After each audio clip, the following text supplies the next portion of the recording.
Brought to you by Charity Mobile, the phone company that supports life and family.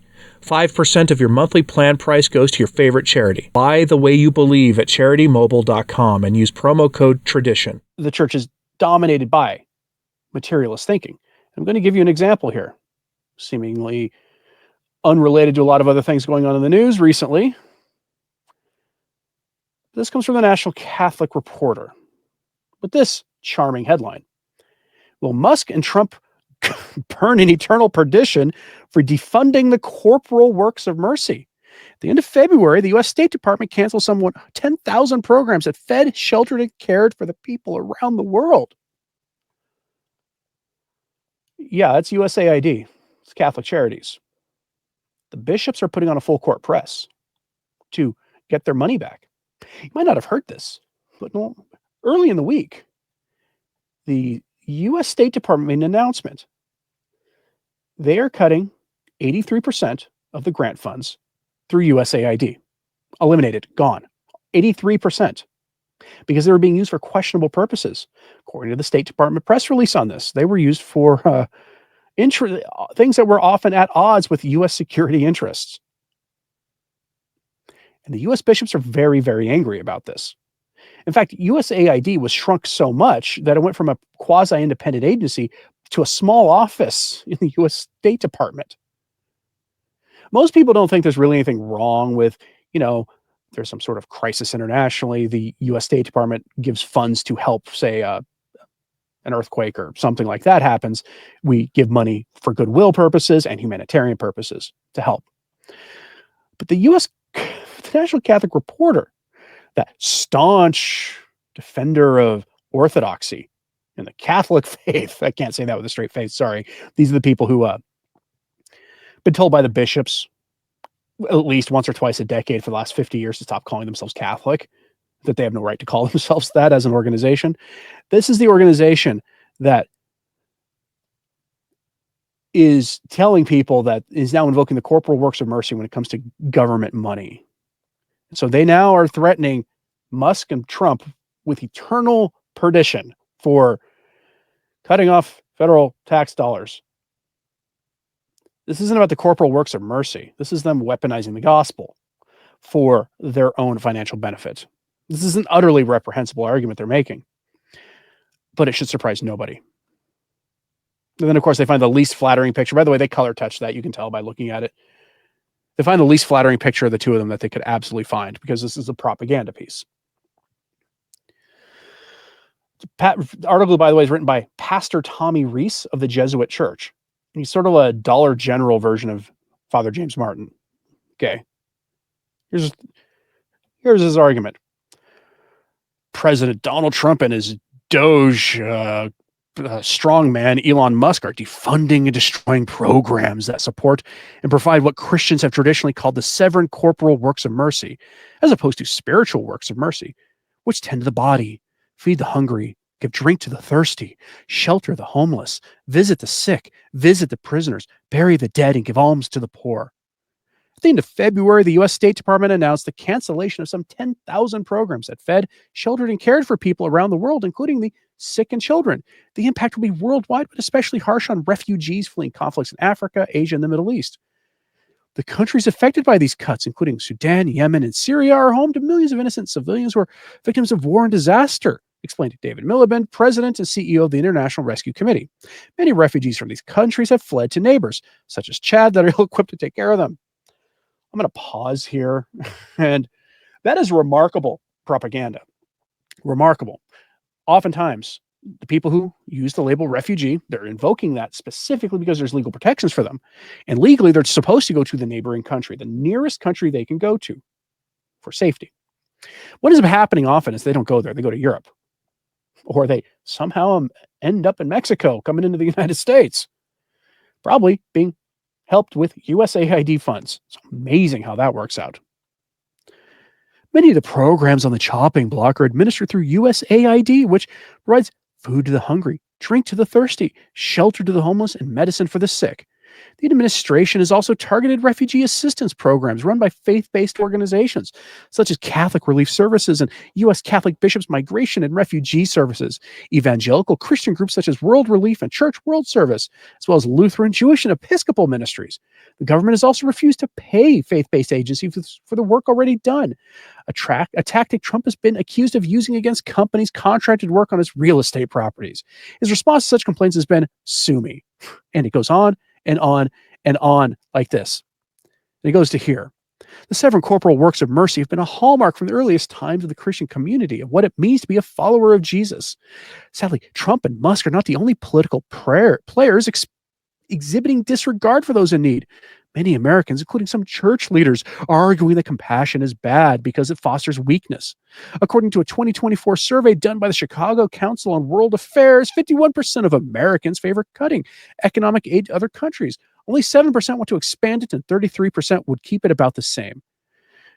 It turns this, what he's doing here, is turning the gospel into a partisan cudgel.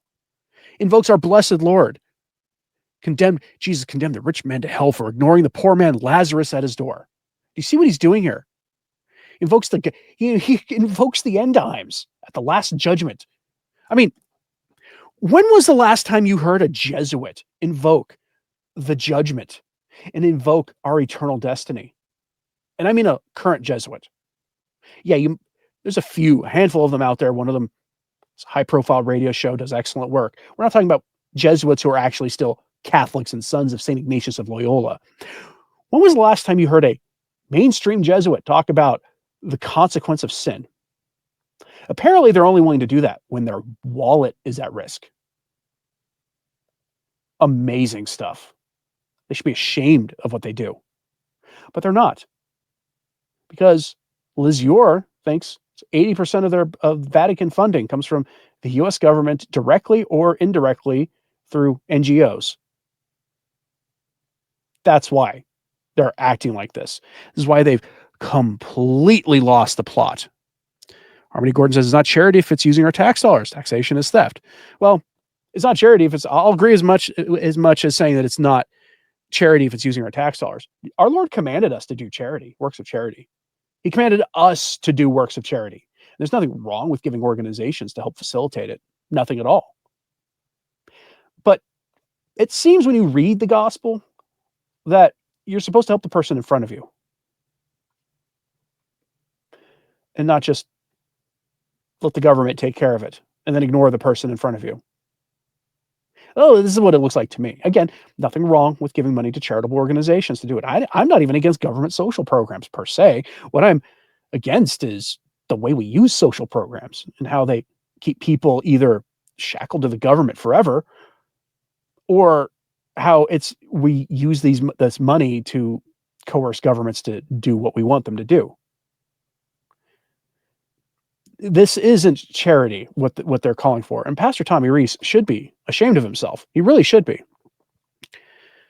But that's not the only story like this either. You see, we also get this from Kath.net, the German news, the German-Austrian, more moderate life site.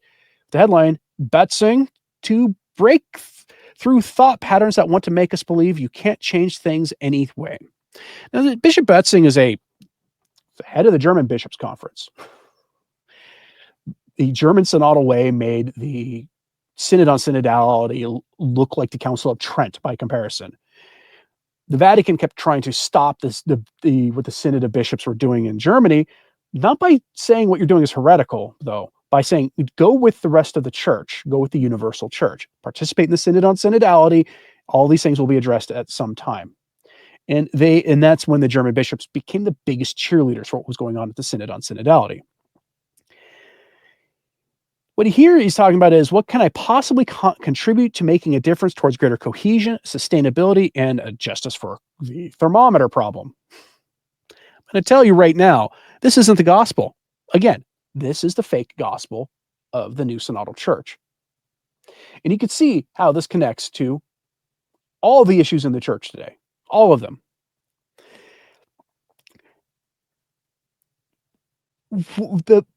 What he's calling out here is this idea that a lot of people have become kind of cynical about changing things going on in the world, how you can't do anything anyway.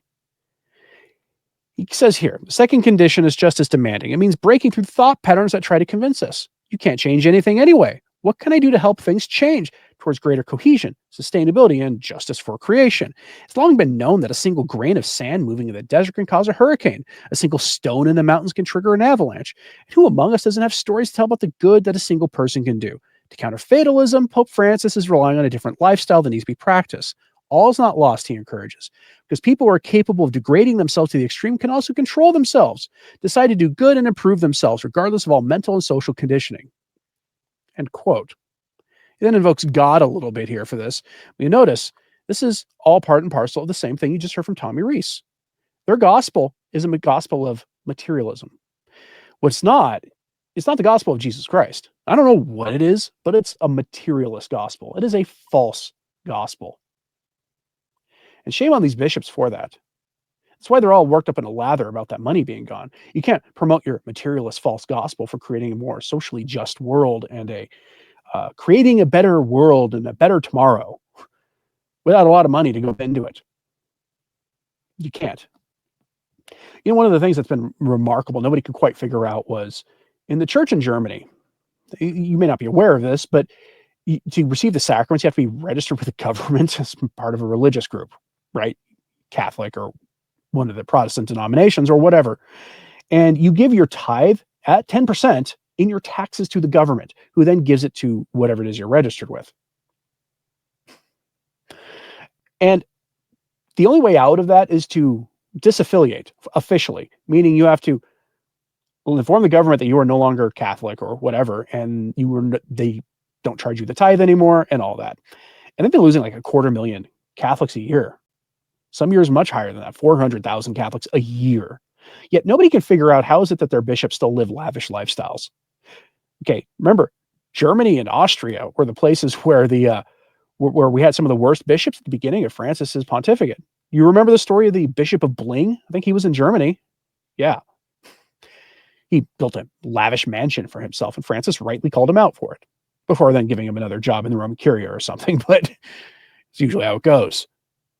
But we can figure out how they're losing, millions of Catholics, and yet they're able to maintain these lavish lifestyles. Now, if you look at the role of the governments, their own government is a massive supporter of these non-governmental organizations, including Catholic ones. There's your answer. The church in the West is in bed with Caesar. That's what it is. The church in the West is enthralled to Caesar. That's what it is. And they can't quit the government money.